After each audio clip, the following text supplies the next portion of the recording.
Good morning, everyone, and welcome back to another episode of the Hizzy Hustle. I am your host, Tyler Heisman, here with a little bit of a interest rate update. So, Bank of Canada has decided to drop the overnight policy rate by 0.25% overnight, which is fantastic.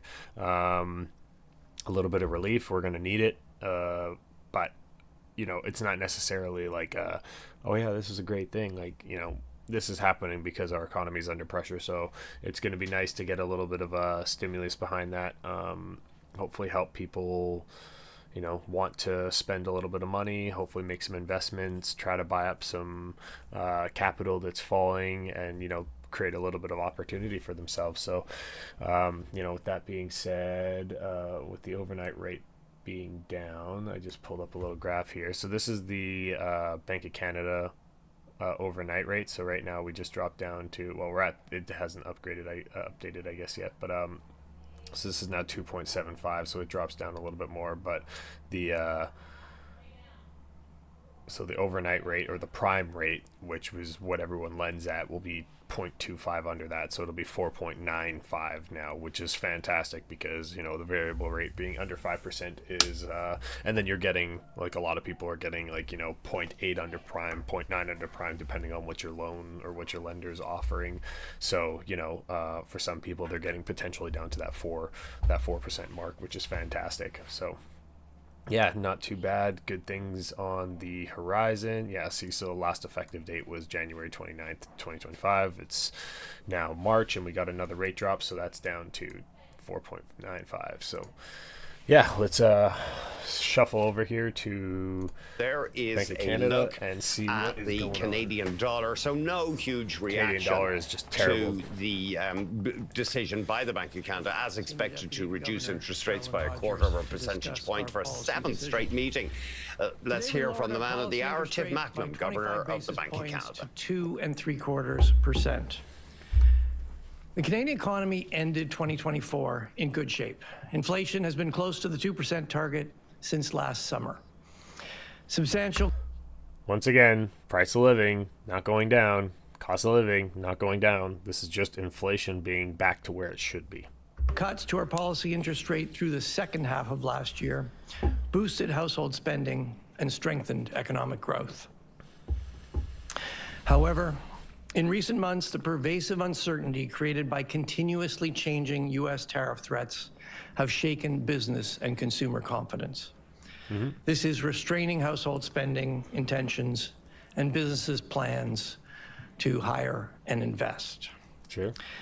Against this backdrop, and with inflation near the 2% target, the Governing Council decided to reduce the policy rate a further 25 basis points. Looking ahead, the trade conflict with the United States can be expected to weigh on economic activity while also increasing prices and inflation. The Governing Council will proceed carefully with any further changes to our policy rate, given the need to assess both the upward pressure on inflation from higher costs and the downward pressure from weaker demand. L'économie canadienne a fini 2024 en bonne posture. L'inflation est autour de la report suggests the Canadian and the downward past interest rate cuts have boosted consumer spending and business investment, increasing domestic demand in the fourth quarter by a robust 5.6%. Overall, GDP grew 2.6% in the fourth quarter after upwardly revised growth of 2.2% in the third quarter. This growth path is considerably stronger than we were expecting based on the information we had in January. Job growth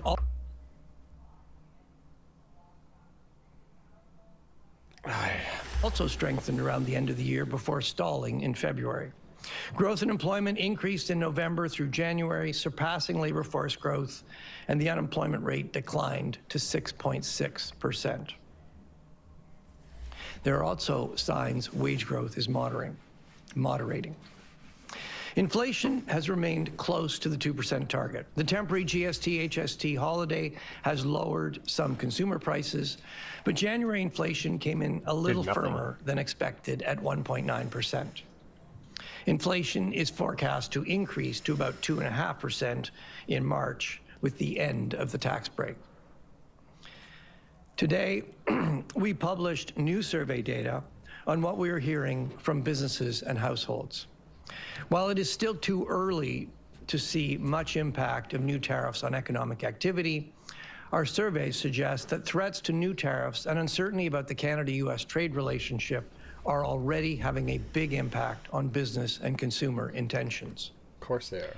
Canadians are more worried about their job security and financial health as a result of trade tensions, and they intend to spend more cautiously. Job security concerns increase particularly among workers in export-oriented industries, including manufacturing, mining, and oil and gas. Businesses have lowered their sales outlooks, notably in manufacturing and in sectors that depend on discretionary spending by households. Credit has become more difficult to access for some businesses, and with a weaker Canadian dollar, the cost of imported machinery and equipment has risen. As a result of all these trade-related factors, many businesses have scaled back their hiring and investment plans. Our surveys also suggest business intentions to raise prices have increased as they cope with higher costs related to both uncertainty and Crazy. tariffs. Look at that. Look at that.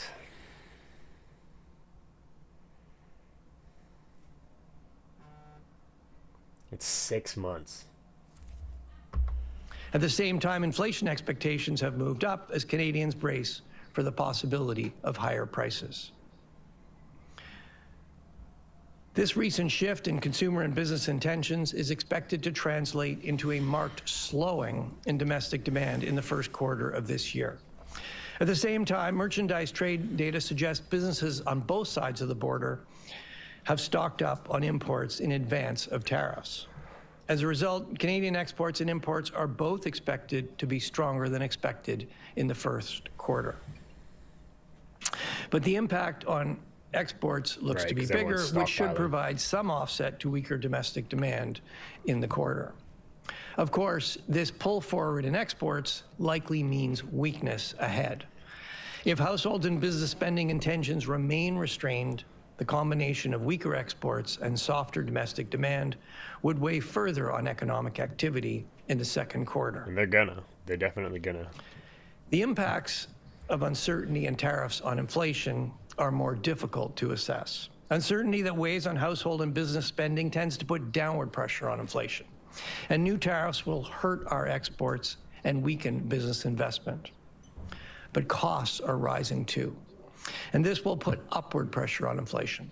A weaker Canadian dollar and new retaliatory tariffs both make imports more expensive. Businesses are also telling us that uncertainty itself has costs. It will take some time for the impacts of higher costs and weaker demand to work their way through the economy and affect the prices that Canadians will face. Governing Council will be tracing the impact of cost pressures through to consumer prices. We'll also be closely monitoring inflation expectations. Keeping medium and longer-term inflation expectations well anchored is imperative to ensure that any rise in inflation is temporary. Let me wrap up. À la fin de 2024, l'économie. That's, yeah, pretty much exactly what we expected to hear, right? Nothing out of the ordinary there, but it's nice, like I said, that we got a little bit of a relief. This is going to be the time to hunker down and not spend any money. We have no idea what we're getting into this year, and it's going to be really, really important to be smart with your money and, you know, put it to use. Don't just get rid of it, right? Don't just throw your hands up and say, I have no control over this situation. I'm just not even going to try. That's the worst possible thing that you can do. So just hunker down, be proactive, you know, budget, save, pay down your debt, and hopefully try to capitalize on some of the on some of the opportunities that will present themselves, because Canada is a robust country. We're strong. We're going to be able to bounce back from this. I just don't know how long it's going to take. So in the meantime, be good to yourself, be good to your future self, and take care of your situations so you can get through this. We're all in it together, right? So anyways, that's a little bit of an update for you today. So thanks again for tuning in. Don't forget to like, follow, subscribe, hit that notification bell, and we'll see you on the next one. Take care.